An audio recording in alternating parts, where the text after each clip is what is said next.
Hey guys. Okay, so in this video, we are going to talk all about consistencies. And when I teach my in-person cookie decorating classes, that is the number one question that I get all the time. Well, I'm trying this at home, but guess what? I can't because, my icing is everywhere, or it's just too hard, or it's like this, and I watched this video, and so are we confused or are we not confused? Yes, please. We get confused. So let's just break it down. Very, very simple. A lot of people use terms like, oh, it feels like toothpaste. It feels like honey. It feels like this. Well, depending upon the honey or the toothpaste you buy, it's going to be a different consistency. So let's just talk brass tactics. Okay. Um, First of all, with royal icing, you have to play with it. You have to know the humidity level in your state. You have to understand because, like, if there's more moisture, you're going to need more meringue powder to make your icings more stable.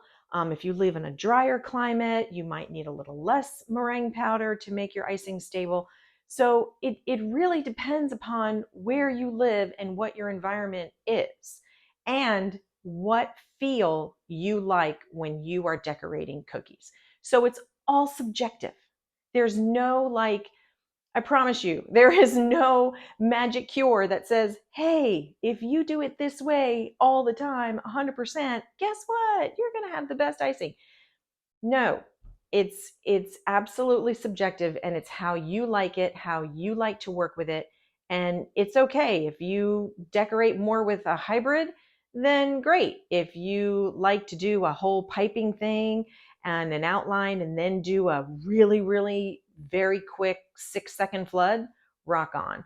So it's really how you have learned how to handle the icing and while you're decorating and what you like to do. So this is how I do it. I have 4 different consistencies that I work with. And so we're going to get started. And I just want to share mine with you and what works for me. I am in Charleston, South Carolina. So we are humid 24/7. 24/7. So I'm going to put a little bit more meringue powder. I have about 4 heaping tablespoons worth of meringue powder in this batch right here. Sometimes in the summer, I'll go up to 6 tablespoons of meringue powder because um, the humidity and the water and it, even though you have the air conditioning on, it is humid in your house. So, and God forbid I'm like baking all at the same time. And it's like, woo, it's a trick right here down south. So, but let's go ahead. This is right out of the bowl. I have, my recipe is, I'm sorry, my voice. My recipe is a bag of 2-pound bag of sugar and the powdered sugar, 2 heaping tablespoons of Cairo Lights corn syrup. I use Loran's vanilla butter emulsion. It's nice and clear, and it really gives the icing a nice warm flavor, that butter vanilla. I use vegetable glycerin in mine to make it a little extra shiny. A little bit of tablespoon, a teaspoonful of the vegetable glycerin, and a pinch of salt, and a half a cup of water, and that in my meringue powder. So this is right out of right out of the bowl. It's silky, it's smooth, it is a stiff consistency. So right out of the bowl, 100%, all the time, we are going to get these peaks that really don't go anywhere. They're just standing straight up. We want that. We love the standing straight up. So this is your stiff consistency, okay?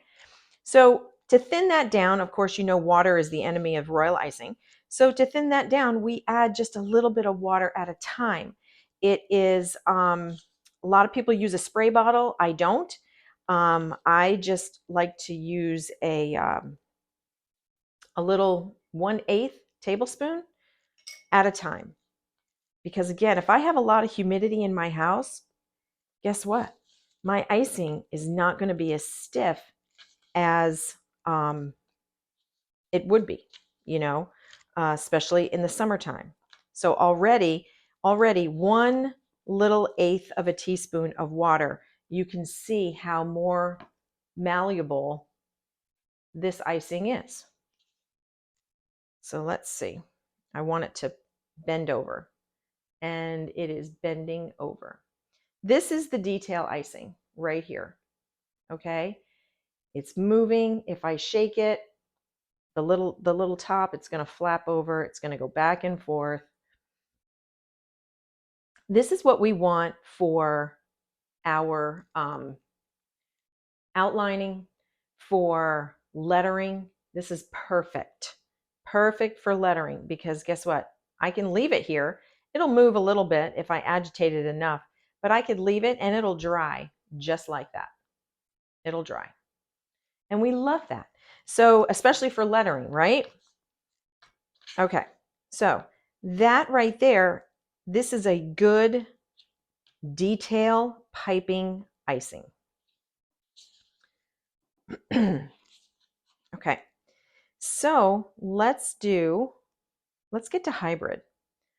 There's a lot of people that say, oh, hybrid, medium, blah, blah, blah. There are so many names. There are so many names. Everybody just calls it whatever they call it, you know? All right, so I'm going to make a hybrid now. I call it a hybrid because for me, it's a cross between the detail and the flood. It's right there in the middle. So I'm going to add another 1/8 of a teaspoon, 1/8. That's all I've added. Have not added anything else. And even though, I mean, one little bit will just, look how more mushier that is. That's really has a lot of movement. So if I were to wiggle it, and I could settle this out with a lot of agitation, but I could settle it out into an even, like a puffy look on my cookie. All right, so let's just see. All right, here we go. This is perfect hybrid. You see that hole right there in the middle? Okay, so this is what I love about hybrid. I know that I got a great hybrid when I can flip the peak of that royal icing, have it touch the bottom, and it doesn't move. That means that it is perfect for like that puffy, you know, when you go to flood something in, like when we go to flood in our cookie and you want a really nice, thick type of look on top of your cookie, a really puffy look, you got it right here. This is what you want. Okay. I call this my surfer, my little surfer uh, wave, because basically when I did it one day, I was like, oh wow, that looks like a wave, you know, a little surfer guy is right there in the middle, and he is just riding that tube. He's just riding that tube. Still has not moved. I'm shaking. Not aggressively, but I'm still shaking, and it's still the same. We have a great hybrid right there. Little surfer guy is in there, and he is surfing the royal icing wave. Absolutely. Okay, so now we're going to go to a flood. So I detail. I'll be honest with you. The way I do my cookies is I do my piping and my lettering and my puffy icing. I do it all with hybrid. I really do, because I can agitate it and it will settle. And I have learned how to manipulate this hybrid to basically do everything I want it to do, from outlining my cookie to outlining lettering. And then I go back with the hybrid and I flood on the inside to get those nice puffy letters, you know, like the calligraphy. So hybrid is my all-time favorite, absolute all-time favorite. Okay, so let's go to flood. When I flood my cookie, I will be really honest with you, I use a lot of water. So I'm going to put 2 in here. I think that fell over. So, well, let me just see where I'm at. So I put a lot of water in here. I want a thin flood. So when you're flooding a lot of cookies, hybrid's not the best to do because it does take time. It doesn't flow through the cookie fast, and it doesn't flow over the cookie fast, and it doesn't settle fast.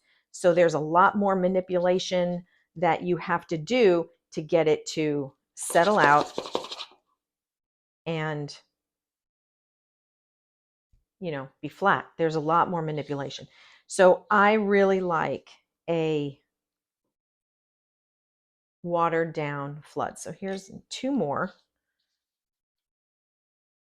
And here's another thing. This icing is white. Another thing that you need to take into consideration is your coloring. So like your gel coloring, even though it's thicker than the average coloring that you have in the store, like a liquid, jar of food coloring, it has water in it. So here's my suggestion. If you are wanting the pinks or the greens or the yellows or whatever color you want, before you start to add water, just find your color first. So right out of the bowl, stiff icing, start coloring, because that gel's going to liquefy your icing and water it down. Okay.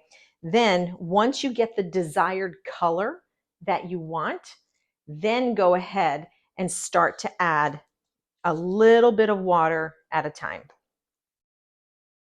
And we're still at a very thin hybrid. So I'm going to add some more, 2 more. And basically with the flood, it's just how long. A lot of people talk about in seconds. Oh, well, I work with a 10-second flood. I work with a 15-second flood. I work with a 8-second flood, or whatever. Basically, all that means is just how long it takes for when you draw a line. Basically, we're drawing a line in the sand, and how long it takes for those 2 sides to come together and fall in on themselves and be smooth and flat would be the seconds to what your flood consistency is. So, okay, it took 6 seconds for all my little ribbons to fall into itself. Then you have a 6-second flood. So let's see, I'm starting to get a little movement. This is still too thick for me, actually. This is a good flood. This is a very good flood, but it's a little too thick for me. I don't use a spray bottle. I use the measuring. I just never know how much water is actually, all bottles are different and everything is different. So I want to make sure that I just do things by measurement. I want to know exactly how much water I'm putting in there. So it's flowing beautifully. Okay, so this is, I bet, about a 10 seconds, I want to say, which is perfect. So let's just see. How long does it take? 1, 2, 3, 4, 5, 6, 7, 8, 9, 10, 11, 12, 13, 14, 15. See how it went away over here? So that's a 15-second flood. All right, 1 more. Let's see. And I would use a 15-second flood. There's nothing wrong with that. Nice and thick. And here's another thing. Another thing that you have to take into consideration. The thinner your flood, the more water you have in your icing, the more air bubbles you will get. So you really need to let your flood, if you do a very thin flood like I do, let's see, 1, 2, 3, 4, 5, 6, 7, 8. Yep. So it goes away. So this is an 8-second flood. So if you do, which is wonderful. So if you do a very, very thin flood like I do, you have to let it sit. You're going to have to cover your bowl with wet paper towel, saran wrap, or any airtight container. Let it sit because you are going to have air bubbles. See all those little tiny dots? Those are yummy little air bubbles that nobody likes. So what we do is we just let it sit.